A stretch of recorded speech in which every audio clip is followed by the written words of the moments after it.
What's up YouTube, this is GalacticGod and welcome to another episode of Yugioh Chat.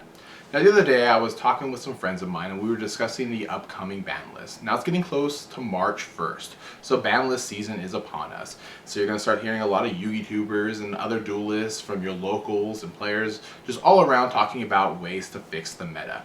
What needs to be put on the ban list? What needs to come off the forbidden list? What needs to be limited or semi-limited? What needs to be unlimited and just be played by everyone everywhere? You're going to start seeing a lot of stuff like this up on YouTube, and you're going to start hearing a lot of this kind of discussion at your locals, regionals, YCSs, and all this kind of stuff. Essentially though, through the course of the conversation that I had with my friends, one of my buddies suggested that maybe Yu-Gi-Oh should go to set rotation as a way of mitigating the ban list, as a way of getting rid of it.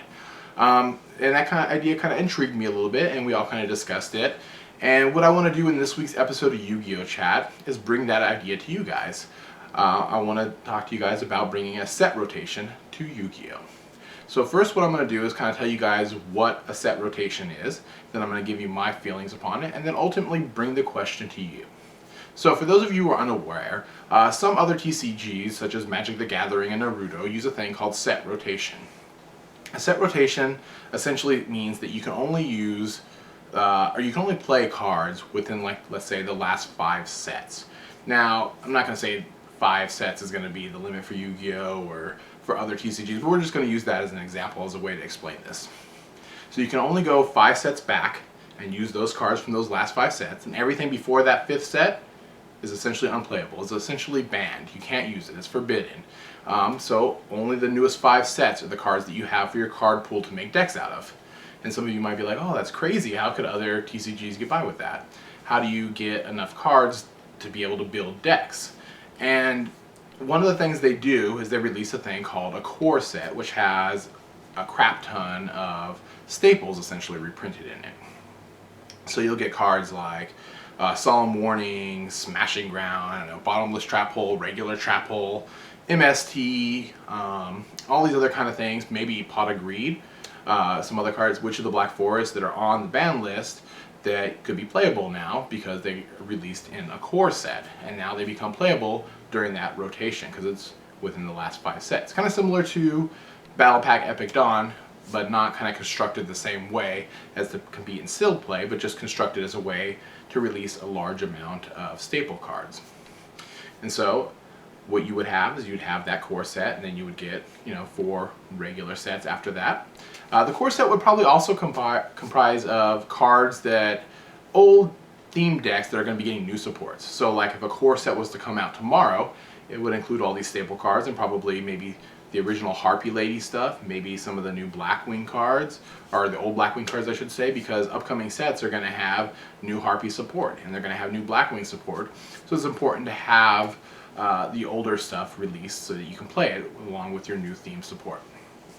Now, this kind of idea was intriguing a little bit, and a lot of my friends really like the idea of it because they play Magic the Gathering and some of these other games as well, and they like the idea of just having, if a card becomes too powerful, or if a deck becomes too powerful, at the end of that set rotation it would just be gone and you never have to worry about it again. That deck would never be viable because it's off rotation. So unless they re-released it in a core set, which they probably wouldn't do if it was too OP, then you would be fine, that you never have to worry about such a set again. Now, some people really dig this idea. For me personally, I'm not a big fan of set rotation. One of the things that I don't like about set rotation is that it forces you to constantly be buying the new sets. So if you're some kind of a player on a budget, if you don't have a lot of money to spend on the game, you almost get nudged out of playing the game because you have to constantly be buying these new sets. If you have a deck comprised of an older deck, like let's say Crystal Beast, all of a sudden you can't take your Crystal Beast to your locals to play because all those cards are forbidden. And I think that's one of the things that really bothers me a lot, because I play a lot of the older themed decks a lot, and not being able to play my Crystal Beast deck because it's not part of a core set would really bother me. Not being able to play, I don't know, Volcanics or Ice Barrier or some other kind of goofy deck that I like to play, would be detrimental to me. I don't think it would take a lot of the enjoyment of the game away from me. Another thing I don't really like about it is that essentially means that the company is controlling what the metagame is going to be. So if Konami releases just a bunch of Atlantean Mermail stuff, everybody's going to be playing Atlantean Mermails because there's only like 2 or 3 decks for an option from those 5 sets, and you know, Atlantean Mermails are the best ones. So everybody's now playing that same metagame. Once that stuff falls off, you guys all automatically switch to the next one. A lot of my friends kind of say, well, that's kind of what goes on in Yu-Gi-Oh! Now, like one deck will become super popular and everybody will play it. But as a lot of you guys know from the current format, that's not always the case.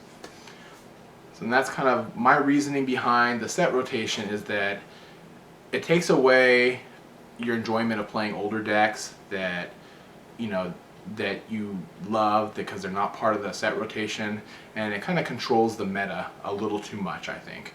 And those are my kind of misgivings about it. I mean, it does kind of solve the problem of a ban list. I know Magic the Gathering still uses a ban list too on top of the set rotation, but I just think that a lot of people who buy these cards are going to be mad because after the end of a set rotation, all this money that you invested in the cards essentially becomes worthless, as the cards may never see play again.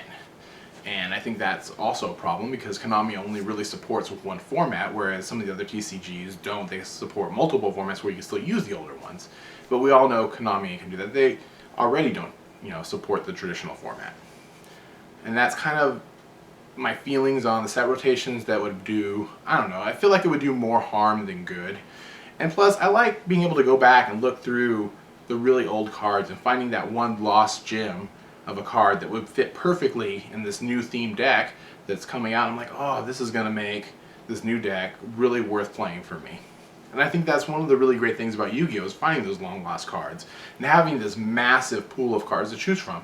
Having this huge, you know, database of cards to kind of go through and find and make decks out of. I think that's really kind of cool about Yu-Gi-Oh! Anyways, those are my thoughts on it, and that's what set rotation is.